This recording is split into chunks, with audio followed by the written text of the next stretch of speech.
Welcome to The Explainer. Today, we're taking an absolutely fascinating journey through the modern organic agriculture ecosystem. We're going to trace the literal life cycle of the food we eat. We'll start way down in the dirt with microscopic soil treatments and ancient farming philosophies, move all the way through to regional consumer data, and finally end up right on our global social media screens. It's this massive interconnected web, and breaking it down piece by piece is going to give us a brilliant picture of exactly where our food systems are heading today. Okay, let's dive into this. Here is our roadmap for today. We'll start with the natural farming movement, look closely at the TCBT method, shift over to what organic consumers actually want, cover the barriers to organic adoption, and finish up with how agriculture is being marketed online. Let's jump right in. Section 1. The natural farming movement, or, as a lot of advocates like to call it, escaping the chemical vortex. Look, farmers today are facing just immense pressure from decades of chemical agriculture. It's depleted the soil, it's driven up costs, and it's taking a real toll.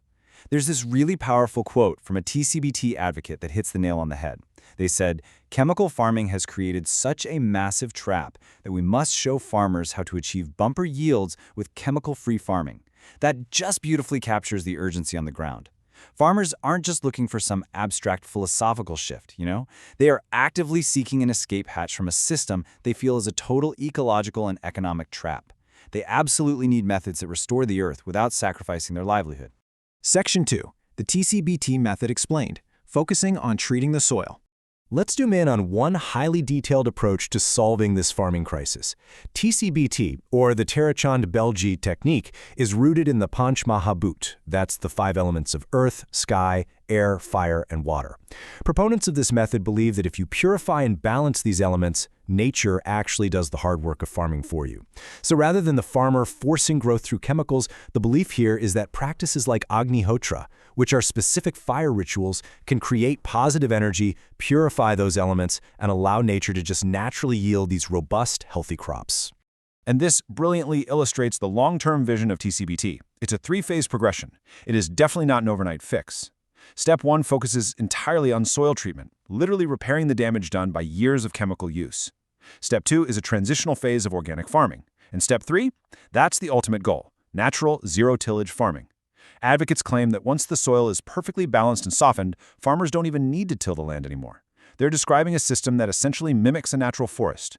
You just sow the seeds, and nature completely takes over. Now, to achieve this, TCBT practitioners have a very specific stance on inputs. Interestingly, they are highly critical of traditional raw manure. From their perspective, raw, undecomposed manure actually brings negative energy, breeds pests like white grubs, and invites fungus. Instead, the TCBT method relies on highly treated, energy-checked inputs. Practitioners will even use a Rudraksha pendulum to check the energy levels of the soil and their inputs, just to ensure only positive, pest-resistant elements are introduced to make the soil soft and healthy. So, you might be wondering, why go through all this meticulous effort? Well, it's because of numbers like this: 6%.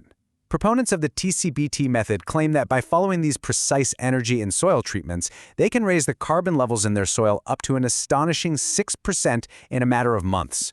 To put that into perspective, in the agricultural world, high soil carbon means incredibly fertile, water-retaining, and healthy land, and that drastically lowers the ongoing day-to-day costs for the farmer. Section 3.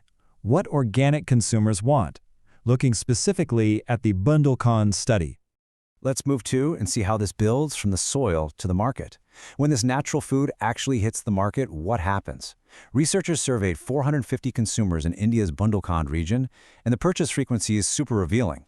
About 41% are regular purchasers of organic food, and another 28.5% buy it occasionally. That means nearly 70% of the people surveyed have purchased organic food at some point. That is a massive indicator of market penetration. But why exactly are they buying it? Well, the study identified 4 primary drivers. The number one factor is health consciousness. People just genuinely believe organic is better for their bodies. Closely following that is food safety, specifically the desire to avoid the exact same chemical residues that the farmers themselves are trying to escape. Then we have environmental concern. And lastly, trust in certification systems. Consumers are relying heavily on labels to guarantee the food they're buying is genuinely chemical-free. When it comes down to it, it's really all about trust. Furthermore, an impressive 84.7% of all respondents were generally aware of organic food. The messaging is absolutely reaching the public. People know what organic food is, and as we just saw, they strongly desire the health and safety benefits it promises. Section 4. Barriers to organic adoption and the disconnect between awareness and action.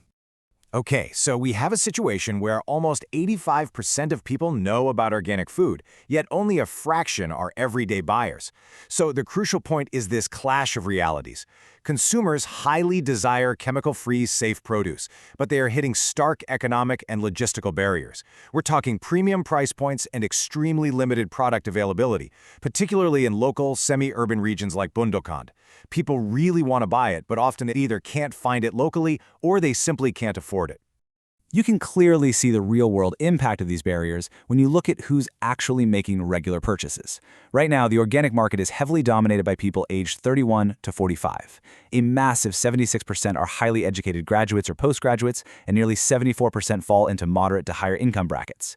The data tells us that currently, consuming organic food is largely a privilege. It's restricted by education and wealth purely because of those twin barriers of price and access.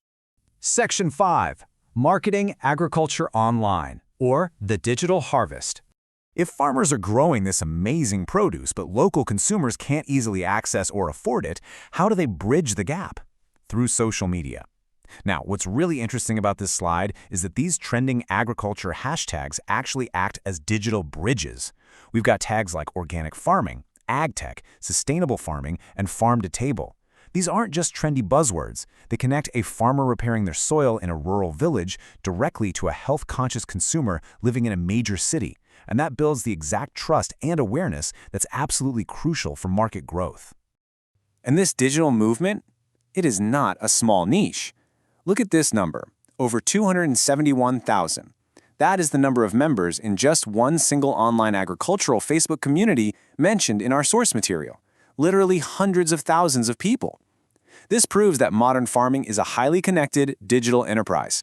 Farmers are sharing techniques, consumers are finding reliable sources of chemical-free food, and the market barriers of geography are slowly but surely being erased by online connectivity. Which leaves us with this final provocative question to wrap up our explainer today. From the microscopic energy of the soil to the macroscopic reach of social media, is the organic revolution happening online or is it happening in the dirt? The truth we've uncovered is that it absolutely requires both. A farmer's dedication to natural techniques gives the product its value, for sure. But digital connectivity? That's what actually gets that food onto our tables. I hope this structured look at the ecosystem has sparked your curiosity about exactly